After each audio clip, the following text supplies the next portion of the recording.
Je suis dans le monde de la crypto depuis 2017. J'ai un gros patrimoine en crypto. Je gère des fonds via notre fonds d'investissement en crypto-monnaie régulé en Europe pour des investisseurs professionnels et fortunés. Je t'explique tout dans cette vidéo. Bonjour à tous, c'est Paul-Antoine. Bienvenue dans cette toute nouvelle vidéo. Je t'invite désormais à t'abonner et à aller regarder mes anciennes vidéos qui expliquent certains concepts, méthodologies que je souhaite transmettre. Pour rappel, je suis dans le monde financier depuis 2017. Je suis gestionnaire d'un fonds d'investissement régulé en Europe opérant sur le marché des crypto-monnaies et j'ai également plusieurs autres activités dans le monde de la finance. Jusqu'à maintenant, je n'ai jamais révélé mes stratégies crypto ou combien de patrimoine j'ai dans le monde des cryptos, même à certains entrepreneurs et investisseurs proches de moi. Non seulement parce que je fais de la gestion de fonds et donc notre métier c'est de soit gérer, soit conseiller les gens ou les accompagner, etc. Donc difficile pour moi de vous donner des recettes magiques en sachant que c'est même plus complexe que ça pour des raisons de régulation, pour des raisons de logique et pour des raisons que chaque personne doit avoir plus ou moins une approche personnalisée. Et je souhaite rester discret sur les montants qu'on gère, sur les personnes qu'on accompagne et à qui on gère leurs fonds, et également sur la taille de mon patrimoine en crypto-monnaie. Pour rappel, et pour ceux qui ont vu la vidéo Mon Histoire et même les autres vidéos, j'ai découvert les crypto-monnaies aux alentours des 2016-2017. J'ai entendu parler également immobilier et bourse dans cette temporalité-là. Comme vous pouvez l'imaginer, à cette époque, le marché était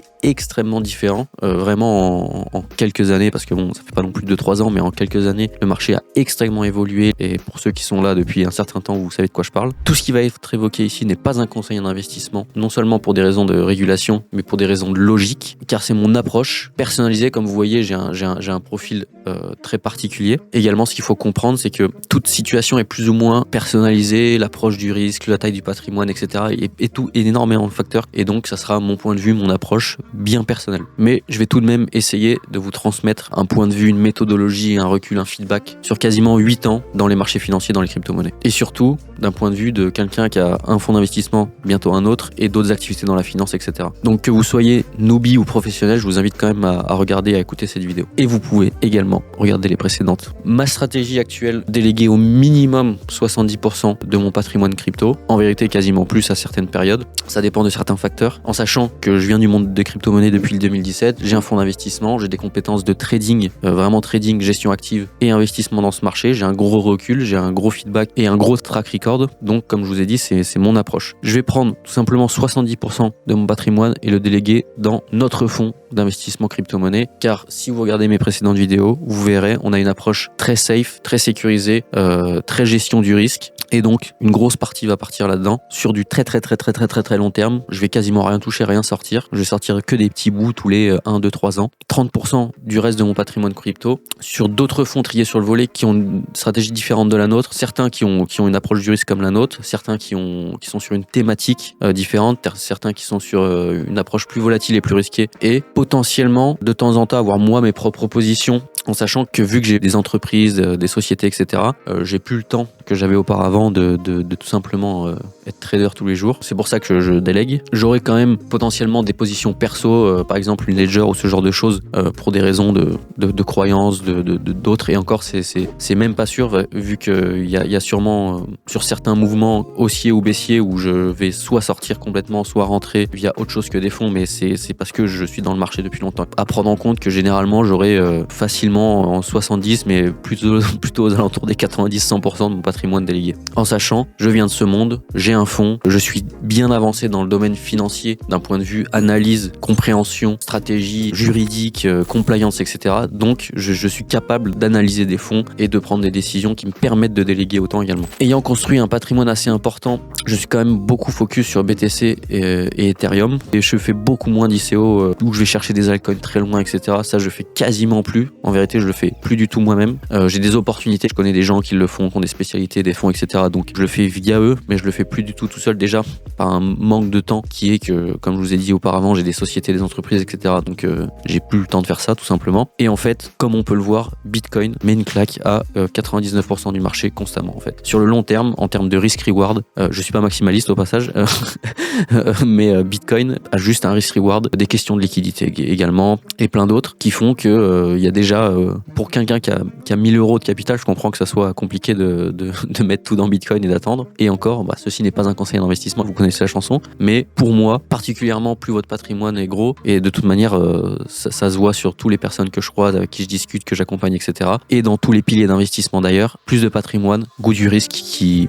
diminue de plus en plus, tout simplement. Le goût, risque, volatilité, drawdown, d'un seul coup, il n'y a plus personne qui a envie d'y goûter. Ma stratégie est de garder, comme toutes mes stratégies, comme vous avez pu le voir, dans ma méthodologie, etc., que j'explique dans mes vidéos, drawdown, risque, volatilité, le tirer au plus bas possible. Les seuls moments où vous devez augmenter ce genre de choses, c'est pour un retour supérieur, dans une approche de risk-reward. Par exemple, le capital risque est plus risqué pour une raison. Mais sinon, ça sert à rien de vouloir jouer avec plus de risques que nécessaire. Pour ceux qui n'ont jamais mis un pied dans les cryptos, formez-vous, faites-vous accompagner, déléguez et concentrez-vous, comme je vous ai dit, sur Bitcoin, potentiellement Ethereum et quelques trucs un peu sérieux. Dans ce marché, il y a quand même pas non plus énormément de sérieux. Concentrez-vous sur la chose la plus importante et commencez pas à venir dans le marché des cryptos, ne pas acheter de Bitcoin, ne pas acheter d'Ethereum et directement balancer dans tous les meme coins ou les conneries. Comme je vous ai dit, pour moi, il y a Bitcoin et Ethereum qui sont quand même les plus importants. Après, pour des raisons de believing, de ce que vous voulez, vous pouvez aller ailleurs également. Il y a des gens qui sont pas du tout d'accord avec moi, potentiellement. Et par exemple, comme je vous ai dit, Bitcoin porte tous ses avantages pour des raisons de risk-reward, du fait que c'est extrêmement décentralisé, la supply, etc., etc., etc., plus les états, plus machin, plus les réserves stratégiques, etc. Et Ethereum, qui est potentiellement une aussi des seules crypto-monnaies avec Bitcoin qui actuellement fonctionne, qui propose quelque chose de pas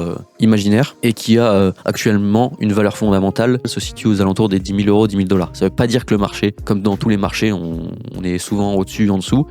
Mais avec Bitcoin, c'est potentiellement les deux cryptos principales. Je vous invite, si vous découvrez les crypto-monnaies, de gérer votre risque, de gérer la volatilité. Comme d'habitude, d'essayer de rentrer dans des moments de sang et de sortir dans des moments d'euphorie. C'est beaucoup plus facile à dire qu'à faire pour la plupart des gens. Et même si vous avez une approche long terme, DCA, hold, machin, maximaliste, je garde, je vends pas, si le truc fait x100, prenez un petit bout quand même. Bon, ceci n'est pas un conseil d'investissement, vous pouvez très bien faire x100 et ne rien toucher. Et même si vous avez une approche DCA, etc., vous pouvez faire du DCA intelligent, c'est-à-dire que quand vous voyez qu'il y a beaucoup de sang, des drawdowns élevés, etc., potentiellement, ça peut être une bonne idée de rentrer dans ces moments-là. Concernant le Bitcoin, même le marché en général, mais surtout le Bitcoin, ce qui est déjà arrivé, mais la volatilité devrait s'aplatir. C'est déjà le cas par rapport à quelques années en arrière, on a pu le voir. Et surtout, si la volatilité devrait s'aplatir, l'offre va s'épuiser, ainsi que la demande ne cesse de grimper, donc il se pourrait qu'on voie vraiment la volatilité s'aplatir sur le long terme. Le marché a énormément changé et évolué depuis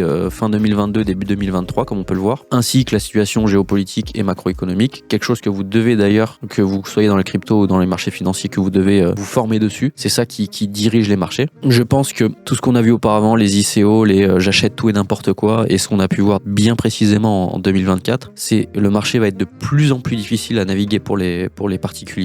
Par exemple, là, on a vu en 2024 que énormément de pièges, c'est des choses que nous on connaît quand on vient de la finance traditionnelle, quand on vient des hedge funds, etc.